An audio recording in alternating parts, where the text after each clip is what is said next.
Hello friends, कैसे हैं आप सब। उम्मीद है आप सब ठीक होंगे और लाइफ में अच्छा कर रहे होंगे। मेरी पहली वीडियो को सपोर्ट करने के लिए और प्यार देने के लिए बहुत सारा थैंक्स। और मैं ये उम्मीद करता हूँ कि मेरी अगली वीडियोस को भी आप ऐसे ही लाइक करेंगे, ऐसे ही सपोर्ट देंगे। तो बिना टाइम वेस्ट करते हुए हम आज के मुद्दे को डिस्कस करते हैं। दोस्तों, ये मौसम चल रहा है एग्ज़ाम्स का सीज़न है और सब लगे हुए हैं अपना बेस्ट देने के लिए, बेस्ट रिजल्ट के लिए। बट दोस्तों, देखा ये जाता है कि अपनी तरफ से बेस्ट तो हर कोई करता है, बट जो रिज़ल्ट एक्सपेक्ट किया जाता है या जो आउटपुट को एक्सपेक्ट किया जाता है वो मिल नहीं पाता। आज हम कुछ ऐसे पॉइंट्स पर फोकस करेंगे या कुछ ऐसे रीजंस पर फोकस करेंगे जिसको अडॉप्ट करके अपने रिजल्ट को और बेटर किया जा सकता है। बिना कोई टाइम वेस्ट करते हुए हम one by one points discuss करते हैं जो आपके फाइनल रिजल्ट्स के लिए बेनिफिशियल होंगे। सबसे इम्पोर्टेंट और सबसे क्रूशियल जो पॉइंट है वो है आपका सिलेबस। आपने अपने सिलेबस को समझना है। समझने से मतलब क्या है? सबसे पहले तो यही है कि आपको अपने टिप्स पर आपका सिलेबस होना चाहिए। आपको पता हो कि पेपर का पैटर्न क्या है, पेपर का स्ट्रक्चर क्या है, या क्या डिमांड है। डिमांड से मतलब है कि कौन से पार्ट में कौन से कितने मार्क्स का क्वेश्चन पूछा जा रहा है। ऐसा ना हो कि किसी पर्टिकुलर पार्ट में सिर्फ 1 मार्क या 2 मार्क के लिए आप अपना बहुत ज़्यादा टाइम वेस्ट कर दें। उसके अकॉर्डिंग ही अपने सिलेबस को आप कवर करें, उसके अकॉर्डिंग ही अपनी प्लानिंग करें एंड उसको फॉलो करें। अपने सिलेबस को आप ट्राई कीजिए कि सारा सिलेबस कवर कीजिए, ऑल द टॉपिक्स, सारे ही जितने टॉपिक्स हैं एटलीस्ट वंस आप अपने टॉपिक्स को कवर कीजिए।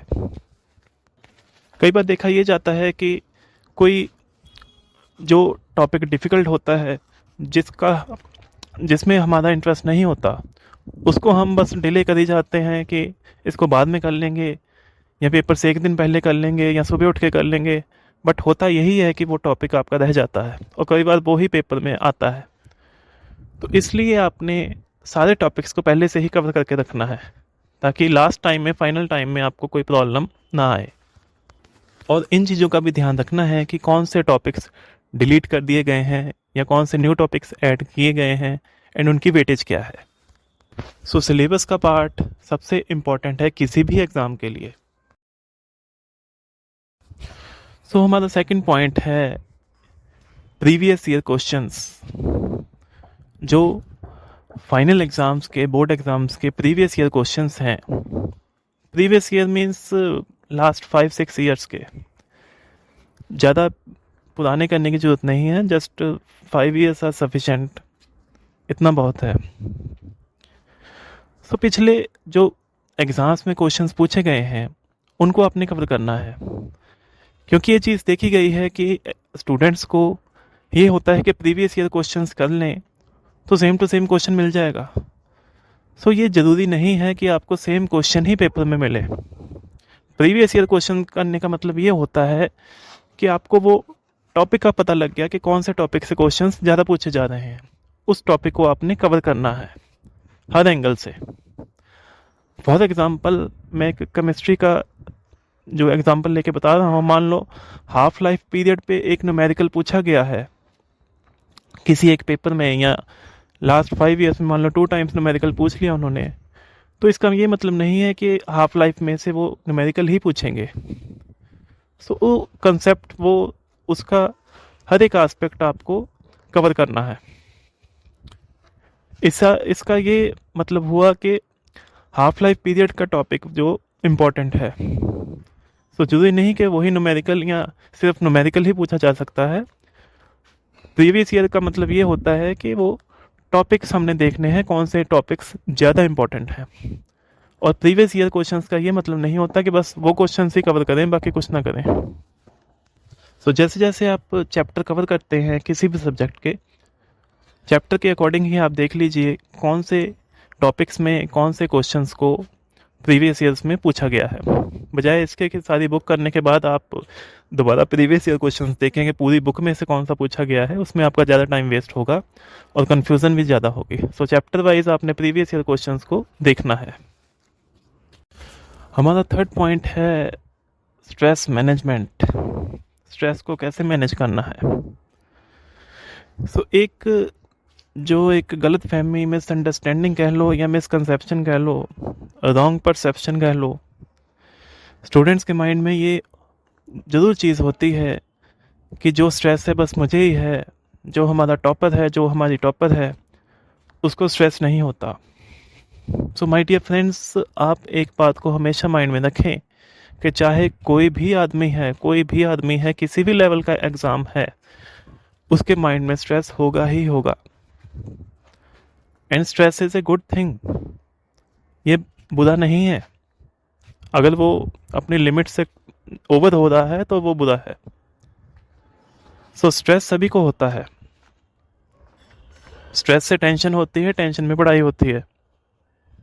सो अब हमारा जो मेन मुद्दा है कि स्ट्रेस को मैनेज कैसे करना है, कि अगर हमें टेंशन हो रही है, हमारा टाइम वेस्ट हो रहा है बस सोच सोच के कि मेरा क्या होगा, मेरा ये रहता है, मेरा वो रहता है, एंड क्या क्या करना है, कैसे करना है। सो इन चीज़ों को कैसे मैनेज करना है, तो आपने ज़्यादा ओवर थिंक नहीं करना, ज़्यादा नहीं सोचना कि कल एग्ज़ाम्स में क्या पूछा जाएगा, ये हो जाएगा, वो हो जाएगा। आप जस्ट एक टास्क लेके चलें कि मैंने इतने टाइम में ये सिलेबस का पार्ट ख़त्म करना है, दैट्स इट। क्योंकि आपका एग्ज़ाम जो है वो आपकी जो आप तैयारी करेंगे उस पर डिपेंड करता है, ना कि इस पे डिपेंड करता है कि मैं कौन सा क्वेश्चन करूं, कौन सा छोड़ूं। बस इसी अगर सोच में टाइम वेस्ट कर देंगे तो आपकी तैयारी अच्छी नहीं हो पाएगी। तो आप अपने माइंड को ऐसे ट्रेन करें कि जस्ट मैंने अपना टास्क ख़त्म करना है, सिलेबस ख़त्म करना है, इतना पार्ट इतने टाइम में ख़त्म करना है, दैट्स इट। तो उसको आप एक हवा मत समझें, उसको आप एक वो मत समझें कि पता नहीं क्या है। और अपने दूसरों के बारे में नहीं सोचना कि अगर मेरा घंटा निकल गया, 2 घंटे निकल गए, मान लो किसी घर गेस्ट आ जाते हैं कि मेरा तो 2-3 घंटे वेस्ट हो गए, मुझसे पढ़ाई नहीं हुई, मेरा फ्रेंड या मेरी फ्रेंड ने तो सब कुछ कर लिया होगा, उसका तो ये हो गया होगा, वो हो गया होगा, मैंने तो कुछ भी नहीं किया। ये एक्चुअल में देखा जाता है, सारी प्रैक्टिकल बातें हैं। सो आपने किसी और के बारे में नहीं सोचना, जस्ट आपने अपने टारगेट पर ही फोकस करना है। तो एक बात याद रखें, ये सारा गेम ही कंसंट्रेशन और फोकस का है। जितनी कंसंट्रेशन के साथ आप प्रिपरेशन करेंगे, जितनी फोकस के साथ आप अपना सिलेबस कवर करेंगे, उतना ही अच्छा आपका रिजल्ट होगा, बजाय इधर उधर की बातें सोचने के। सो नेक्स्ट टाइम से जब भी आपको स्ट्रेस हो तो बस अपने माइंड को आप ऐसे जो डाइवर्ट करना है कि बस मैंने ये इतना पार्ट कवर करना है, इतने टाइम में कवर करना है। वो आपको पता है कि आप कितना सिलेबस कितने पार्ट में कितने टाइम में ख़त्म कर सकते हैं। सो नेक्स्ट पॉइंट है, आपने सोशल मीडिया से बिल्कुल 100% दूरी रखनी है अगर आपको अच्छा रिजल्ट चाहिए तो। देखिए फ्रेंड्स, सोशल मीडिया जो है आज के टाइम में एक ज़रूरत बन के रह गया है।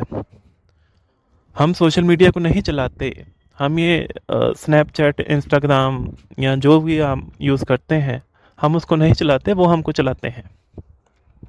जी हाँ। तो एटलीस्ट ये जो आपका क्रूशियल टाइम है, जो एग्ज़ाम का टाइम है, फाइनल एग्ज़ाम्स का टाइम है, इसमें आप इन चीज़ों से बिल्कुल 100% दूरी बनाकर रखें। क्योंकि ऐसा ना हो कि कब आप 5 मिनट के लिए जस्ट रिलैक्स करने के लिए चीज़ें स्क्रॉल करने स्टार्ट करें और वो 5 मिनट कब 2 घंटे बन जाए आपको पता भी नहीं लगेगा। सो अपना जो कीमती टाइम है, जो कीमती समय है, आपने कभी भी सोशल मीडिया पर नहीं लगाना, at least in this exam time. क्योंकि इन चीज़ों से आपका कोई फ़ायदा नहीं होने वाला। हाँ, एंटरटेनमेंट ज़रूर होगा, बट आपका टाइम वेस्ट भी साथ में ही होगा। सो जब भी आपका दिल करे या आप बोर हो जाएं, तो आप अपने घर वालों से बात करें। आप वैसे टाइम स्पेंड कर सकते हैं, बट आपने मोबाइल फ़ोन को या सोशल मीडिया को टच नहीं करना। बस दिमाग में अपने जो आपके लाइफ के टारगेट्स हैं, आपका गोल है, आपने कुछ गोल सेट किया होगा कि मैंने बोर्ड्स में या फाइनल एग्ज़ाम्स में इतने मार्क्स लेने हैं, ये पोजीशन लेनी है, तो उसको दिमाग में रखें। तो इसको तो इसको आपने 100% अवॉइड करना है। इस बात को आप ज़रूर ध्यान में रखें। हाँ, एक बार एग्ज़ाम्स हो जाएं, सारे फाइनल एग्ज़ाम्स ख़त्म हो जाएं, फिर आप जितना मर्जी यूज़ करो फ़ोन, जितना मर्जी आप सोशल मीडिया देखो, तब कोई नहीं रोकेगा। तब आपके पास इतना टाइम होगा कि आपको ऐसा फील होगा कि टाइम तो ख़त्म ही नहीं हो रहा, इतना फ्री टाइम होगा आपके पास। So just for the sake of your result, ये जो जितना आपका फाइनल एग्ज़ाम्स का टाइम है, उसमें आपने सोशल मीडिया से बिल्कुल दूर रहना है। सो हमारा नेक्स्ट पॉइंट है टाइम मैनेजमेंट। टाइम को कैसे मैनेज करना है, ये बहुत क्रूशियल पॉइंट है, क्योंकि मोस्टली जो मैंने पहले बात बोली थी कि हमें एज एक्सपेक्टेशन रिजल्ट नहीं मिल पाते, जो हमारी खुद से उम्मीद होती है कि मैंने तो इतना किया था, इतना मेरा टारगेट था, वो मैं अचीव नहीं कर पाया, तो वो सारा टाइम मैनेजमेंट करके ही होता है। So most of the students क्या करते हैं कि वे हम क्या करें, कैसे करें, what to do, how to do, तो इसमें ही अपना टाइम वेस्ट करते रहते हैं कि आज मैं क्या करूं, कौन सा टॉपिक करूं, ये कर लेता हूं, नहीं वो कर लेता हूं, फिर एक आधे दोस्त को फ़ोन कर लिया, तूने क्या करना है, चलो मैं भी ये कर लेता हूं। इन चीज़ों में टाइम वेस्ट करते रहते हैं, जबकि ये आपका सबसे क्रूशियल टाइम है। इसके बाद आपको और टाइम नहीं दिया जाएगा, इसके बाद आपको और टाइम नहीं मिलेगा। तो इसके लिए आप क्या कर सकते हैं, जस्ट आप 1 डे एडवांस स्ट्रेटजी बनाकर चलें। 1 डे एडवांस स्ट्रेटजी का मतलब क्या है कि एक दिन एडवांस में ही आपने अपनी प्लानिंग करके रखनी है। मैं 10 दिन की प्लानिंग की बात नहीं कर रहा, एक हफ्ते की प्लानिंग की बात नहीं कर रहा, जस्ट फॉर 1 डे, एक दिन पहले, ज़्यादा है तो सोने से पहले, जस्ट अपने माइंड में 5 मिनट आप सारा कुछ घुमाकर देख लीजिए कि मुझे कल क्या क्या करना है। अपना एक टारगेट सेट कर लीजिए। हो सकता है 100% टारगेट फॉलो ना हो, बट एटलीस्ट आपको एक गोल तो मिल जाएगा एटलीस्ट एक दिन के लिए कि हाँ भाई मैंने इतना कवर करना है, तो माइंड ऑटोमेटिकली वर्क करता है। सो इसमें आपका टाइम वेस्ट होने से बचेगा और आप कंसंट्रेशन से पढ़ पाओगे। सो एक दिन एडवांस स्ट्रेटजी जो है, ये फॉर्मूला सबसे बेस्ट है आपके टाइम को बेस्ट यूटिलाइज करने के लिए। सो एक दिन पहले, रात को सोने से पहले आपने पूरा दिमाग में घुमा लेना है कि मैंने इतने से इतने बजे तक ये करना है, इतने से इतने बजे तक ये वाला टॉपिक कवर करना है। फुल डे की एडवांस स्ट्रेटजी आप अगर दिमाग में रखेंगे, तो उसके अकॉर्डिंग सुबह से ही आपकी जो है पढ़ाई अच्छे से हो पाएगी। नहीं तो सुबह उठोगे आप, फिर जो है सोचना शुरू करोगे आज मैं क्या करूं, ये वाला टॉपिक करूं, वो वाला टॉपिक करूं, इसमें आपका बहुत टाइम वेस्ट होगा। सो अगर एडवांस में आपको पता होगा कि मैंने ये करना है, तो स्टार्टिंग से ही आपकी कंसंट्रेशन बन जाएगी, क्योंकि माइंड सेट होगा कि हाँ मैंने ये टॉपिक कवर करना है। सो इसलिए आप अपनी प्लानिंग पहले से रखें। तो कोशिश करें जितनी डिस्ट्रैक्शंस हैं, जैसे मैंने पहले सोशल मीडिया पे बात की है, या वैसे कोई डिस्ट्रैक्शंस हैं, मान लो कोई बार बार फ़ोन करके आपसे पूछी जा रहा है कि तू क्या कर रहा है या क्या कर रही है, कैसे कर रहा है, तो इन चीज़ों से आप दूर ही रहें। कोशिश करें कि ऐसे एलिमेंट्स को आपने अवॉइड ही करना है। और एक बात ज़रूर आपने याद रखनी है, quality times matters, not quantity time. So ज़रूरी नहीं है कि आप 12-12, 15-15 घंटे पढ़ें तभी आपके अच्छे मार्क्स आएंगे। आप 5 घंटे भी अगर अच्छे से पढ़ लें तो वो भी आपके लिए बेस्ट है। ऐसा कभी नहीं होता कि कोई आपसे कहता है कि हाँ जी मैंने 20 घंटे पढ़ाई की है, मैंने 22 घंटे पढ़ाई की है, मैंने 18 घंटे पढ़ाई की है। ऐसा नहीं होता, क्योंकि कॉन्टिन्यूसली इतना लगातार पढ़ना पॉसिबल नहीं है। सो जस्ट आप कोशिश करें कि क्वालिटी टाइम डिवोट करें, कि जितना करें उतना बेस्ट करें, उसमें आपकी कोई कमी ना रहे। आपको खुद को पता होता है कि मुझे कितना परसीव हुआ, कितना मैंने किया या कितना नहीं किया। सबसे ज़्यादा आप खुद ही जानते हैं अपने आप को। सो कोशिश यही करनी है, आपने क्वालिटी टाइम डिवोट करना है अपनी पढ़ाई के लिए। चाहे थोड़ा कर लें, बट उसमें अपना बेस्ट करना है। क्योंकि कई बार ये देखा गया है कि कोई अगर कुछ अचीव कर लेता है या कोई पोजीशन पर आता है, तो बाद में वैसे ही वो अपनी एक पोस्ट करने के लिए खुद को कह देते कि हाँ जी मैं तो 20-20 घंटे पढ़ता था, मैं तो लगातार बैठा रहता था, मैंने लगातार 22 घंटे पढ़ाई की रोज। ऐसा नहीं होता, ऐसा पॉसिबल ही नहीं है। सो अपने टाइम को आप खुद मैनेज करें, अपने लिए बेस्ट करें, एक दिन की एडवांस स्ट्रेटेजी बनाकर चलें, सब कुछ अच्छा ही होगा। सो हमारा नेक्स्ट पॉइंट है रिवीजन का। सो माय डियर फ्रेंड्स, ये जो पॉइंट है ये पूरी वीडियो का एक निचोड़ है। सबसे इम्पोर्टेंट, सबसे क्रूशियल पॉइंट यही है।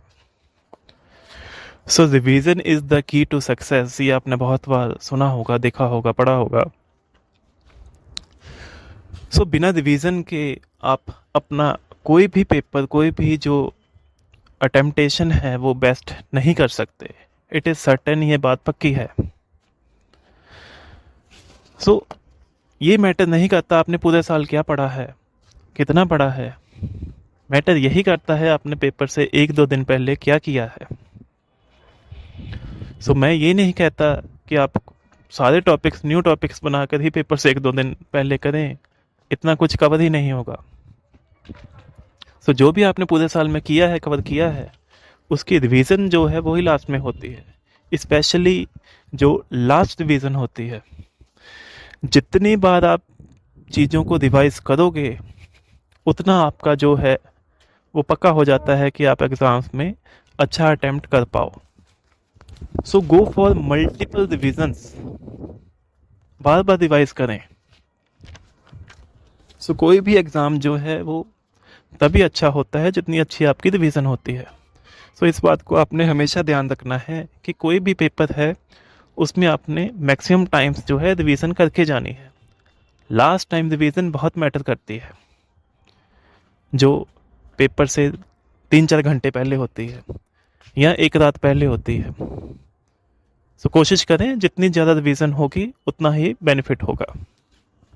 सो अब आते हैं हमारे लास्ट पॉइंट पर, जो है सेल्फ इवेल्युएशन, खुद को इवेल्युएट करना। सो खुद को इवेल्युएट करने से मतलब ये है कि जो मैंने पढ़ा है वो मुझे कितना आता है। एक तो वो बात हो गई कि क्वेश्चन को रिकॉल कर लिया या एक पूरे कॉन्सेप्ट को रिकॉल कर लिया कि हाँ जी मुझे आता है, बट वो जब आप पढ़ते हो या कुछ लर्न करते हो या समझते हो उस टाइम को आपको रिकॉल हो जाता है। बट एग्ज़ाम में क्या होता है कि एक ही चैप्टर से या एक ही टॉपिक से सारे क्वेश्चंस नहीं आएंगे, उसमें पूरी बुक आएगी। सो बहुत बार आपको कन्फ्यूज़न होगी, कन्फ्यूज़न हो जाती है, क्योंकि सारे चैप्टर्स मिक्स होते हैं, सारे टॉपिक्स मिक्स हो जाते हैं। सो इसके लिए सबसे पहले तो जो मैंने पिछला पॉइंट डिस्कस किया कि रिवीजन इज़ द की। जितनी ज़्यादा रिवीजन होगी तभी वो पॉइंट जो है आपके माइंड में स्टिक होगा। दूसरा, आप खुद को सेल्फ इवेल्युएट कर सकते हैं। सेल्फ इवेल्युएट कैसे करेंगे? एक तो प्रीवियस ईयर क्वेश्चंस आपकी सेल्फ इवेल्युएशन देते हैं कि आपने प्रीवियस ईयर क्वेश्चन को देख लिया कि हाँ जी मुझे आता है, मैंने ये टॉपिक कवर कर लिया है। एक तो उससे थोड़ा सा कॉन्फिडेंस बन जाता है कि हाँ जी मैं अच्छा अटैम्प्ट दूंगा या मैं अच्छा अपीयर हो पाऊंगा। दूसरा ये है कि आजकल बहुत सारे सैम्पल पेपर्स अवेलेबल होते हैं, अनसॉल्व पेपर्स होते हैं। सो वैसे तो कोशिश ये कर सकते हैं, अगर इतना टाइम मिलता है आपको, कि एक तो पेपर आप फुल, जैसे पेपर वाला एनवायरनमेंट होता है अपने घर में, वो दे सकते हैं। जरूरी नहीं है कि 3 घंटे लगातार बैठ के ही देना है, क्योंकि कई बार ऐसा घर में पॉसिबल नहीं हो पाता कि आप पूरे 3 घंटे डिवोट कर पाओ। क्योंकि कई बार कंडीशंस अलग अलग होती हैं, तो आप उसको पार्ट्स में भी कवर कर सकते हो कि एक सेक्शन कवर कर लिया, फिर किसी और टाइम दूसरा सेक्शन कवर कर लिया। इससे आपको बहुत ज़्यादा बेनिफिट होगा। सो जो सैम्पल पेपर्स हैं, अनसॉल्व्ड पेपर्स हैं, उसको आप एक सेल्फ इवैल्यूएशन के लिए यूज़ कर सकते हैं। वो आपको कॉन्फिडेंस ज़रूर देंगे। और जैसे कि मैंने बताया कि कोशिश करें एटलीस्ट एक पेपर पूरा अटेम्प्ट करके देखें, अगर टाइम बनता है तो। अदरवाइज़ वैसे ही आपको देखकर पता लग जाता है कि मैं कितने पानी में हूँ। एक सैम्पल पेपर से आपको क्लियर हो जाएगा। सो माय फ्रेंड्स, ये कुछ पॉइंट्स हमने डिस्कस किए जो आपके लिए बेनिफिशियल होंगे, जो आपका जो स्कोर है, जो आपके मार्क्स हैं, उसको बेटर करने के लिए जो यूज़फुल होंगे। सो मैं ये उम्मीद करता हूँ कि आप अपने एग्ज़ाम्स में इन चीज़ों को ज़रूर फॉलो करें और ज़्यादा बढ़िया से बढ़िया आप रिज़ल्ट लेकर आएँ। सो मेरी तरफ से आप सबको ऑल द बेस्ट। मेरी तरफ से आपको बहुत सारी शुभकामनाएं कि आप अच्छा रिज़ल्ट लेकर आएँ। Thank you.